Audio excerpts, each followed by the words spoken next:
აზერბაიჯანთან საქართველოს ყველა ხელისუფლებას ყველა პერიოდში ჰქონდა ძალიან კარგი პარტნიორული ურთიერთობები.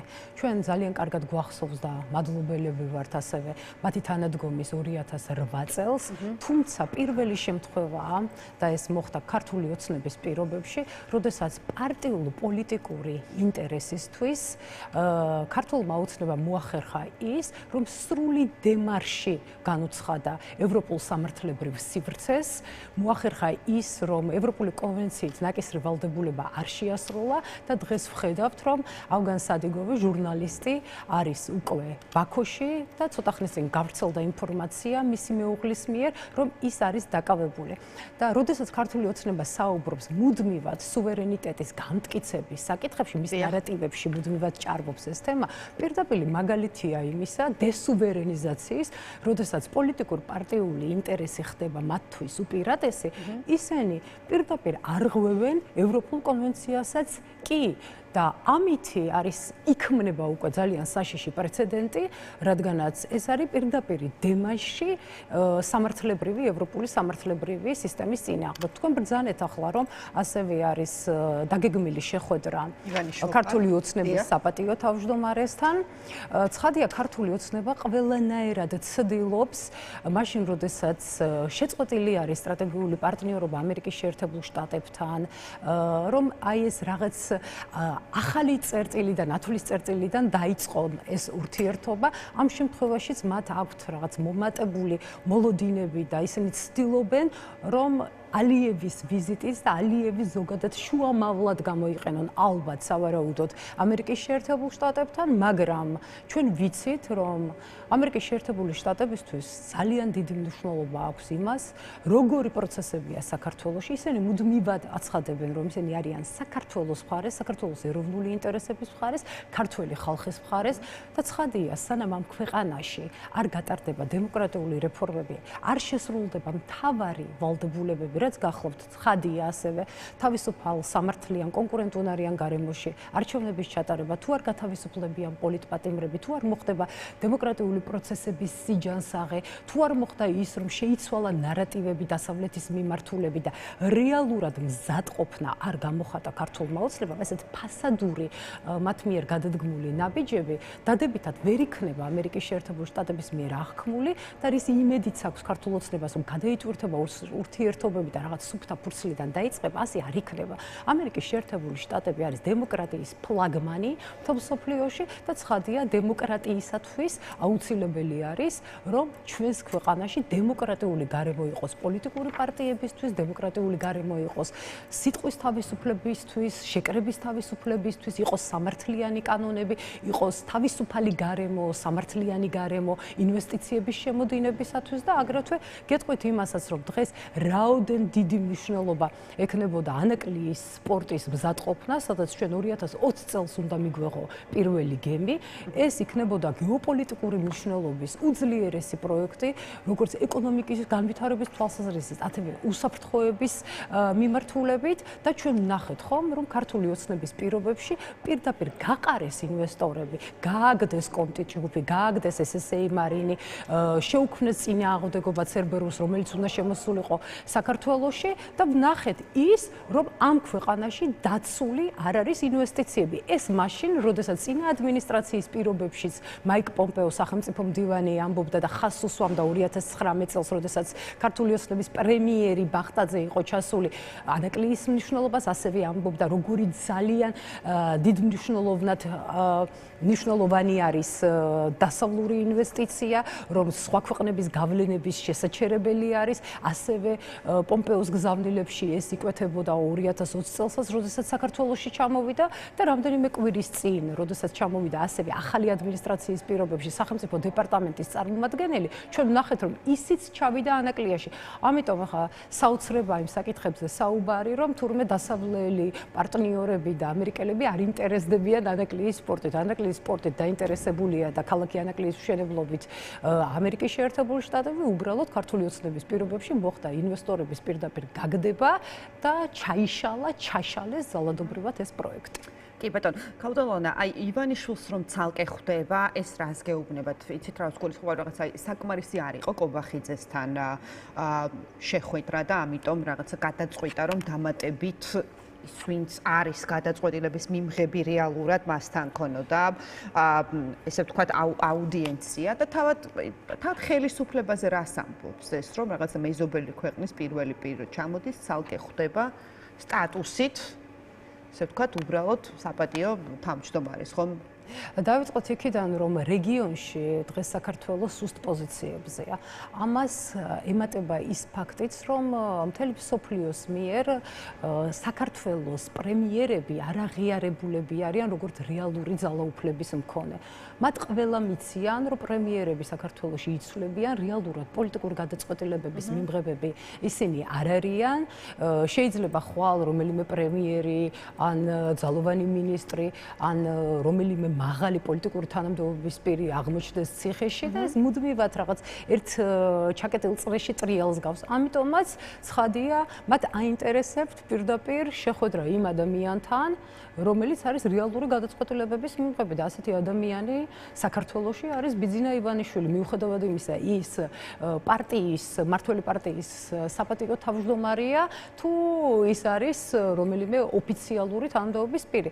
ამ შემთხვევაში ჩვენს პარტნიორებს, სხვა ქვეყნის ლიდერებს შეფასებული აქვთ სწორედ საქართველოში არსებული პოლიტიკური სიტუაცია და ის მიაჩნიათ სწორედ პოლიტიკური გადაწყვეტილებების მიმღებად. შესაბამისად, მხოლოდ პოლიტიკური გადაწყვეტილების მიღება არ არის, პოლიტიკური პასუხისმგებლობაც არის ამ ადამიანზე, რადგანაც ის უკვე ხვდება დღეს ილხამ ალიევს და აქ ალბათ კვლავ იქნება საკითხი იმაზე, რომ ილხამ ალიევმა რაღაც შუამავლობა მოახდინოს ამერიკის შეერთებულ შტატებთან. ამ ყველაფრის ფონზე იკვეთება ეს საკითხი. ივანიშვილს ჭირდება, ესე იგი აზერბაიჯანი როგორც შტატებთან შუამავალი. ივანიშვილი ქართული ოცნება, მმართველი პარტია დღეს არის ერთობლიობაში წარმოდგენილი. ცხადია, მათთვის სასიცოცხლოდ მნიშვნელოვანია რაღაც სახის ურთიერთობების ქონა ამერიკის შეერთებულ შტატებთან, ევროკავშირის ქვეყნებთან. ხიდად გამოდგეს.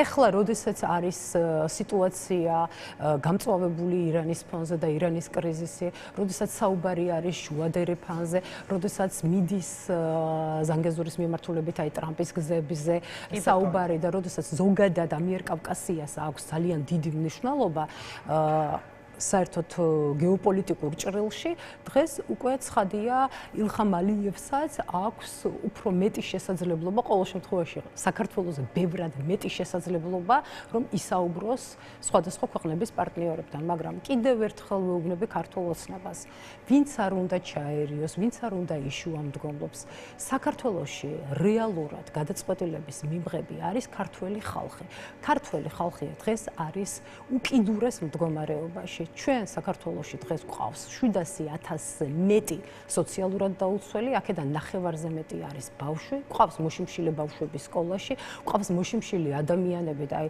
მილიონრების, მრავალმილიონიანი ქონების პატრონი დეპუტატები რო სხედან და რო ვერ ხედავენ რომ თურმე ჩვენს ქვეყანაში ხალხი შიმშილობს და ბავშვები შიმშილობენ, ამათ უნდა უთხრათ პირიქით რომ სტრუად დაკონცენტრირდნენ ადამიანების საჭიროებებზე და ისინი იმდენად არიან აცდენილები ხალხის საჭიროებებს, რომ უბრალოდ ეს ძალიან კარგად ჩანს იმაშიც, რომ როგორ ხდება ანტისახელმწიფოებრივი პოლიტიკის წარმოება, აგერ ვხედავთ, რომ უკანასკნელ პერიოდში ელექტროენერგიის ტარიფი გაიზარდა 5 თეთრით.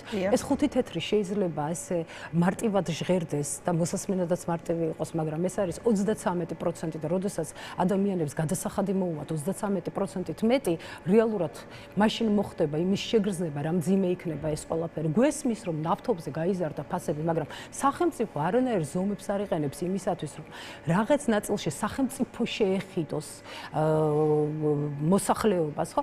აი ყველაფრიდან იკვეთება ის, რომ ქვეყანაში მმართველი პარტია და მმართველი პარტიის წარმომადგენლები არ არიან ამ ქვეყნის ხალხის სამსახურში და ის ადამიანები, რომლებიც უმაღლეს საკანონმდებლო ორგანოში არიან ჩვენი კანონმდებლები, დღეს არიან ისეთი ელიტარული ფინანსური წრის წარმომადგენლები, რომლებსაც საერთოდ არ ესმის ხალხის საჭიროებები. ჩვენ მდიდარი ადამიანების წინააღმდეგები კი არ ვართ. რაც უფრო მეტი მდიდარი ადამიანი იქნება, უკეთესია ქვეყნისთვის, უფრო მეტი სამუშაო ადგილი იქნება, უფრო მეტი კაპიტალბრუნვა იქნება, უფრო მეტად განვითარებული იქნება ეკონომიკა, მაგრამ როდესაც ეს ადამიანები არიან პირდაპირ გამდიდრებულები ხალხის ხარჯზე, ჩვენი გადასახადების გადამხდარი ბიუჯეტის ხარჯზე და ამას ყოველდღიურად ადასტურებს თვითონ ქართული ოცნება სუსის ბრიფინგებით, რომ ანტიკორუფციული მიმართულებით ყოველდღე გაუწყებენ იმას, რომ ქვედა საშუალო ზედა რგოლში თურმე ჩაბუდებულია კორუფცია, ნეპოტიზმი და აკავებენ პირებს და ანუ რა გამოდის, რომ